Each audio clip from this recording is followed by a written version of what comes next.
COVID graduates struggling in the workplace when they get in there, particularly struggling with teamwork. Now, this is a UK study for a couple of major accountancy firms have found, but it stands to reason that what's happening there is happening here as well. So we have a couple of guests with us also to talk about people coming into the workplace who perhaps are a little bit addicted to screens and being solitary in their nature. We'll start with Martina McCauley, Director of HR Team. What do you make of this contention that people maybe who spent a lot of time isolated during COVID, during their studies, are not mixing well when they get to the workplace? Yes, absolutely. This is something that we've seen ourselves and our own clients have experienced. Graduates, we have to remember, for the last few years of study might not have had any in-house face-to-face meetings, and as a result of that, through no fault of their own, now they're in the workplace and they are dealing with these issues whereby they are not used to, for example, giving presentations, working in teams, working with others. And that is presenting a problem and a challenge for organisations. And it's really leading organisations such as we've seen with these huge UK employers to look at how they can resolve that. And for us, you know, the major way of resolving this is from the employer taking action and looking what can we do to assist these graduates coming in, you know, in terms of giving them some direction and structure. And one of the key parts for us is looking at training the graduates on all of these areas that they currently lack the skill set of, but also looking at another issue that's compounded after COVID is the working environment. We're faced with quite a few organisations having adopted hybrid working, which, if there isn't a structure, can really cause a problem for new recruits. They've never worked in an organisation before, and they are now faced not only with a new job, but also with hybrid working, whereby they're not getting an opportunity to speak in a face-to-face manner with more experienced colleagues, which really can be a challenge. So Peter Cosgrove, Managing Director of FutureWise, how is this going to be solved if the people that the new recruits need to speak to are working from home 3 or 4 days a week?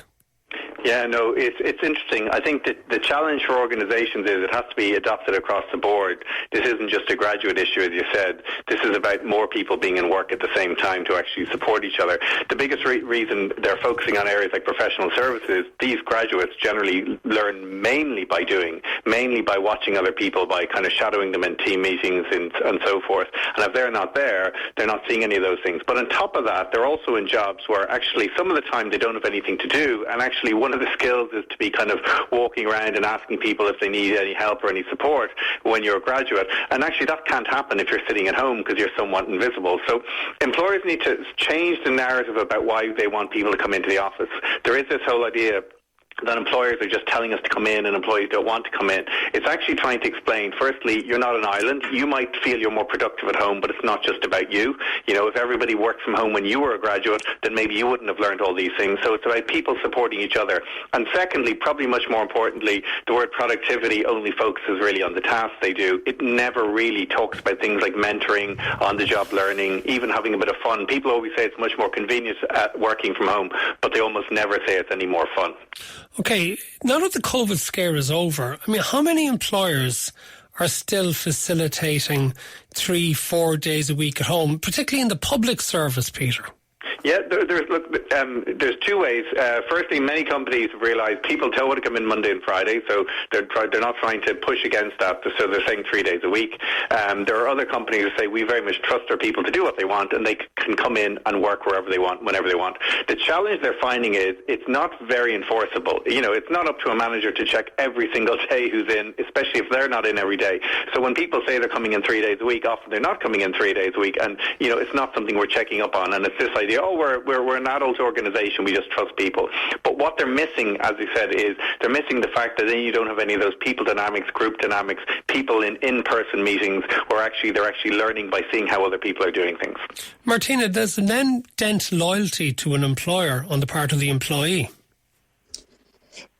So in terms of that loyalty towards the employer, yes, from what I have seen, employees, the challenge really is with hybrid working, as Peter is saying, is to get a structure for the employees there that they really are understanding why they have to come into the office. I think it's about both parties working together.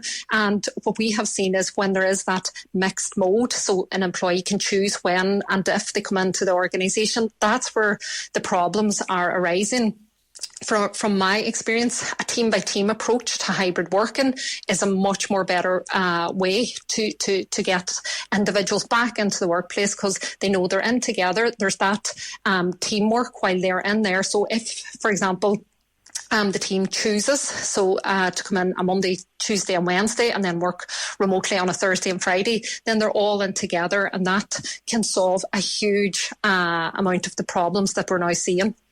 Okay, Peter, where are we at, do you reckon now, though, for the future of the workplace? And I'm aware I'm talking about the office workplace rather than retail or in a manufacturing facility or whatever, but particularly with offices. I mean, have we settled into a sort of a new normal, as you might describe it now?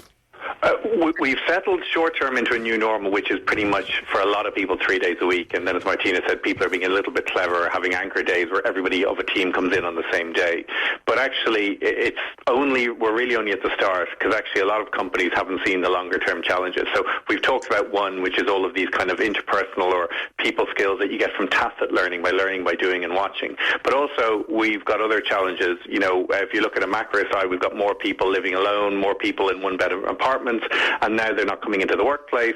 We're leading to more loneliness, more isolation, and actually more anxiety, because there's a huge amount more anxiety through digital communication than in person. If somebody sends me a one-line response saying the word fine, that might be perfect, but it might also sound like they're annoyed with me, and I might actually start dwelling on these things. And if I don't meet this person for the next 2 weeks who neither are in the office, fine could be fine or something like that. So these are the challenges, and we all know this. We've all sent, probably in the last week, a WhatsApp to a group. Nobody responded, and we immediately said, oh my God, was there a problem there?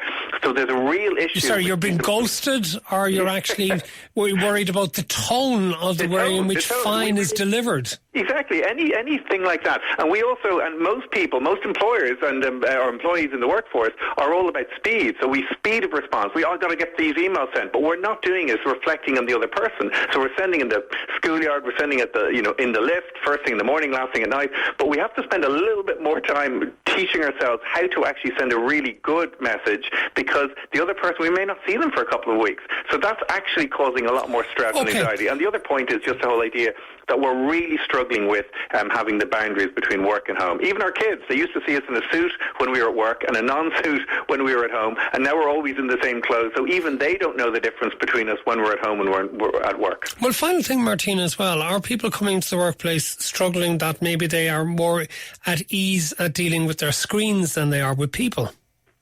That has definitely become a factor, and I think what employers need to do is encourage employees back into the workplace, because it really does help with that social isolation. The hybrid model has been extremely effective, and studies will show that when it has been implemented correctly. But when COVID first hit and almost everyone started to work from home, organisations seen huge productivity increase. That soon dipped once the challenge of homeworking really set in. And I think for employers and employees to really benefit from this, they have to work together and find that happy medium. And it will reduce stress for both parties in the workplace. Thank you very much to both of you. Martina McCauley from HR Team and Peter Cosgrove from FutureWise.